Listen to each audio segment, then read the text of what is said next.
Hello বন্ধুরা, আশা করি ঠাকুরের কৃপায় তোমরা সব ভালোই আছো। আমরাও ভালো আছি। বন্ধুরা, আজ চেন্নাইয়ের এলিয়াড বিচ ঘোরার ভিডিও তোমাদের সাথে শেয়ার করব। আমরা চিকিৎসা, বেড়ানো, পড়াশোনা বা ইন্টারভিউ ইত্যাদি বিভিন্ন কারণে চেন্নাই হয়ে অন্য কোনো সাউথের জায়গায় যাই। আমরা কখনো কখনো চেন্নাইতে হল্টও করি। আমি এই রকমই একটা কারণে একটা গোটা দিন চেন্নাইতে স্টে করেছিলাম। আমরা সাধারণত চেন্নাইয়ে থাকলে স্টেশন থেকে একটু দূরে মেরিনা বিচেই ঘুরতে যাই, কিন্তু আমরা মেরিনা বিচ ছেড়ে স্টেশন থেকে প্রায় 13-14 কিলোমিটার দূরে এলিয়াড বিচ ঘুরে এসেছি। এখানে যেতে প্রায় সময় আধ ঘন্টার মতো লাগে। এখানেই আমরা ছিলাম, তার পাশেই এই বিচটা ছিল।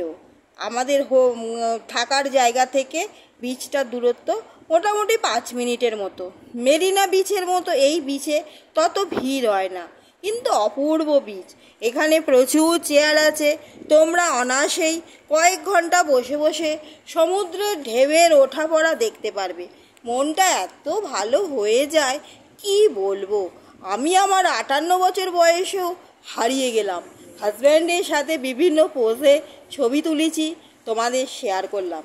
আসলে নিজেকে আনন্দ রাখার কৌশল নিজেকেই অর্জন করতে হয় বলে আমি মনে করি। জীবনে তো একাই এসেছি, আবার একাই চলে যাব। মাঝখানটুকুই শুধু সাজিয়ে তুলতে হয়, যাতে অন্যরাও জীবনকে এইভাবে মানানসই করে সাজাতে পারে। আমরা যেখানে ছিলাম সেই ঘরের ছবিও ভিডিওতে রেখেছি। এখানে প্রতিদিন ব্রেকফাস্ট, লাঞ্চ ও ডিনারের বিভিন্ন মেনু চার্ট দিয়ে বোর্ডে লিখে টাঙিয়ে রাখা হয়, ফলে যে যার পছন্দ মতো ডিশ অর্ডার করতে পারে। আর খুব সুন্দর করে এখানে ডাইনিং হলটা সাজানো আছে, আর রিসেপশনটাও খুব সুন্দর করে সাজানো আছে।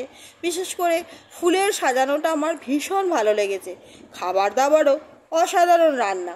পারলে তোমরা একবার এলিয়াড বিচ ঘুরে আসবে। আমার ভিডিওটা ভালো লাগলে লাইক, শেয়ার আর কমেন্ট করবে।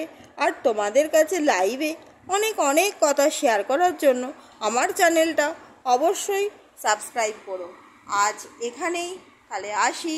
এই গরমে তোমরা ভালো থেকো। টাটা।